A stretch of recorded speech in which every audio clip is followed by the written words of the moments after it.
As I was saying, Looking Back with Love is not a Mike Love written lyric.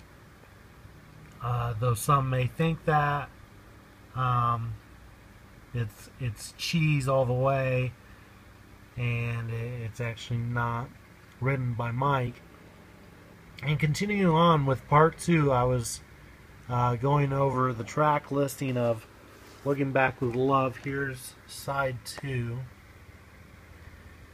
And we have Calendar Girl, which was a song that was recorded in the late 70s by the Beach Boys for possibly the Light album, and it was not used.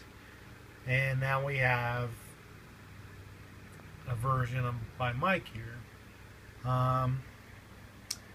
Here's Brian's favorite song, track 2, Be My Baby. Why Mike's doing it, it's kind of odd. I had always heard this was a Brian Wilson production. I'm not really sure if it still is, but I'm pretty sure it is. Track 3, One Good Reason, is actually my favorite song on this album. It's the B-side to the Looking Back with Love single. And then there's Teach Me to Die and Paradise Found, which I said earlier, Paradise Found being the only Mike Love written song here. And this came out in 1981, of course.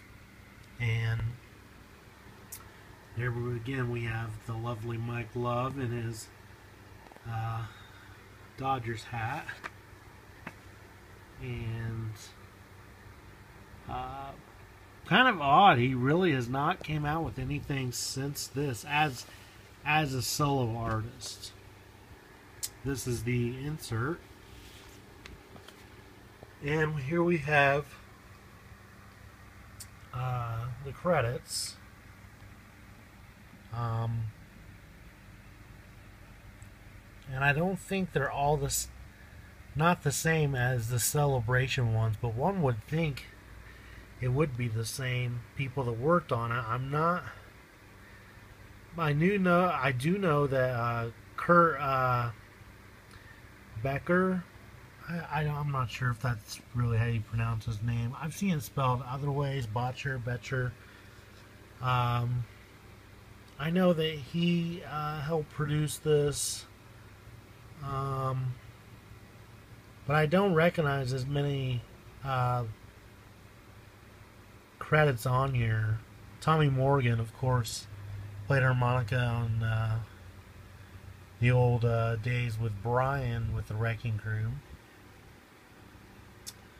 And it looks like we have thank you to Bruce Johnston and a few others. I don't really recognize any of those.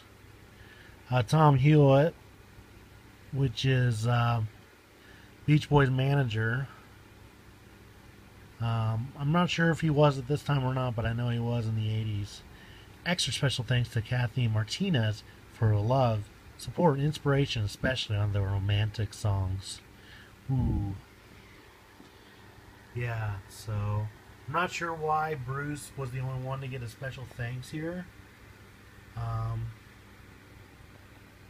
I do see up here that he did do some extra arrangements on Looking Back with Love. I don't know if it's just the song or not, or the whole album.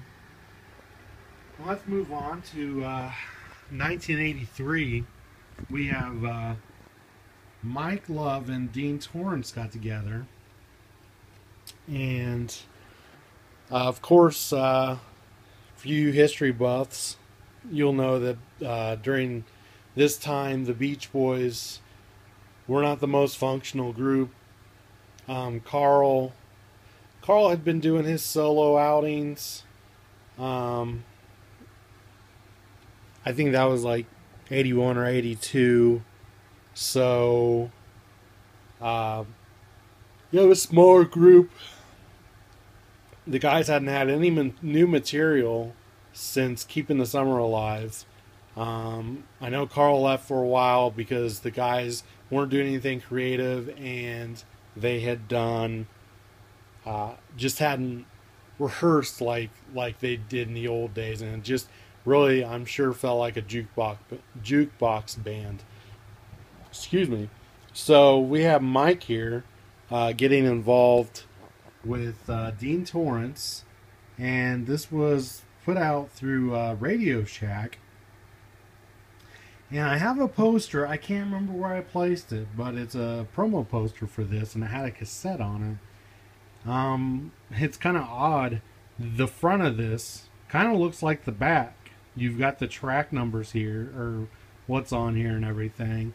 But if you look at the back, that kind of looks like a cover too. Though both sides, if they're a cover, both of them are terrible. Just really dated. So anyway, it has special guests with Paul Revere and the Raiders, the Ripcords, of course, with Bruce Johnson and Terry Melcher, and the Association. So Mike and Dean do the first song, Lightning Strikes. Of course, Dean Torrance is Dean of Jan and Dean, if you didn't know that. But if you're watching this, you probably know your stuff, I would say. Anyway, Lightning Strikes, pretty good song. All this stuff is very 80s sounding. So, but I do enjoy it. Walk Away Renee, performed by the Association, still very 80s. The Letter, just Mike Love there. It's kind of odd. I was thinking about The Letter. The only time the Beach Boys did it was at the Hawaii concert in '67, and the track for that got released on the Rarities album from 1981, I believe. So perhaps perhaps Mike heard that and said, "Hey, that's not too good of a version. Maybe I'll do one," and whatever. So maybe that's the reason why. Then you have Mike doing his nasal rendition of Locomotion. It's pretty good. It's alright. Then Sealed with a Kiss with the Ripcords. So, excuse me. So, real quick, as we're discussing sides,